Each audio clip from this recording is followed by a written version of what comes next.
कर्मचारियों का महंगाई भत्ता 98%, सरकार इस महीने करेगी ऐलान। जी हाँ साथियों, आज की डेट में ये खबर न्यूज के माध्यम से भी आ रही है और कुछ यहाँ पे न्यूज जो यहाँ पर वेबसाइट है उस पे भी देखने को मिल रही है।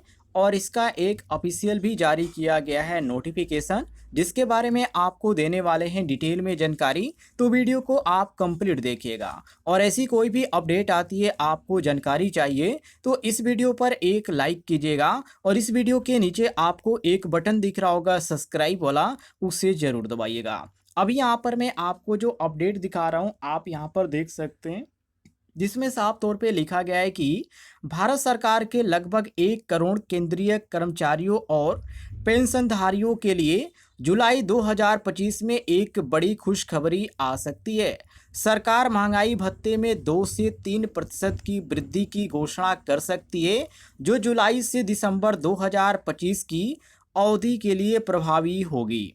यदि यह वृद्धि होती है तो वर्तमान में 55% चल रहा महंगाई भत्ता बढ़कर 57 या 58% तक पहुंच सकता है। यह बढ़ोतरी सभी केंद्रीय कर्मचारियों और पेंशनधारियों के वेतन और पेंशन में महत्वपूर्ण इजाफा करेगी। आगे इन्होंने बता रखा है कि महंगाई भत्ता एक विशेष प्रकार का आंतरिक भुगतान है जो सरकार अपने कर्मचारियों और पेंशनधारियों को महंगाई के बढ़ते प्रभाव से बचाने के लिए प्रदान करती है।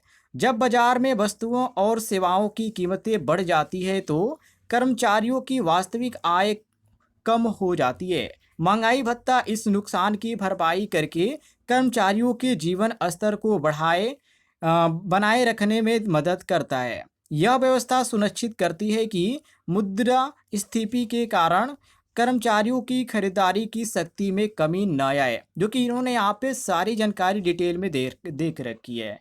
और यहाँ पे आपको आगे बताया जा रहा है कि महंगाई भत्ते की समीक्षा साल में 2 बार की जाती है, जो कि सभी को मालूम है, ताकि यह हमेशा आर्थिक स्थितियों के अनुकूल रहे। पहली समीक्षा जनवरी से जून की अवधि के लिए होती है, जिसकी घोषणा मार्च में की जाती है।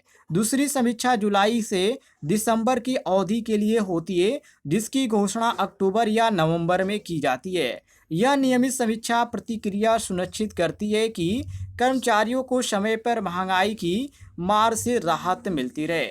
इसके बाद इन्होंने आगे बता रखा है, 7वें वेतन आयोग द्वारा निर्धारित फार्मूले के अनुसार महंगाई भत्ते की गणना की जाती है।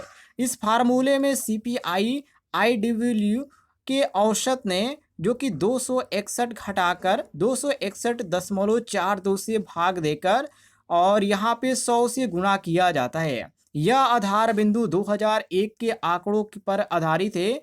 यह गणना प्रणाली पूर्णतः वैज्ञानिक है और इसमें किसी प्रकार की मनमानी नहीं है। इससे कर्मचारियों को पता चलता है कि उनका महंगाई भत्ता कैसे निर्धारित किया जा रहा है। इसके बाद इन्होंने आगे बता रखा है कि मार्च 2025 के आर्थिक आंकड़ों का विश्लेषण करने पर पता चलता है कि सीपीआई आईडब्ल्यू सूचकांक जो कि 143 पर स्थिर रहा है। यह पिछली अवधि में देखी गई गिरावट के बाद एक सकारात्मक संकेत है, क्योंकि इससे स्थिरता का संदेश मिलता है। जनवरी में यह सूचकांक 143.2 पर था और इसमें मामूली गिरावट दर्ज की गई थी। मार्च महीने में मुद्रास्फीति की दर 2.95% रही, जो कि फरवरी में की तुलना में थोड़ी अधिक रही, लेकिन फिर भी नियंत्रण सीमा में है। आगे इन्होंने बता रखा है कि वर्तमान सीपीआई के आंकड़ों और पिछले महीनों के रुझान के आधार पर विश्लेषकों का अनुमान है कि जुलाई 2025 में महंगाई भत्ता 57 से 58% तक पहुंच सकता है। यह वृद्धि अप्रैल, मई और जून के महीने के सीपीआई आईडब्ल्यू आंकड़ों पर निर्भर करेगी। यदि आर्थिक स्थिति स्थिर रहती है और सूचकांक में हल्दी वृद्धि होती रहती है तो 58% तक की वृद्धि की प्रबल संभावना है।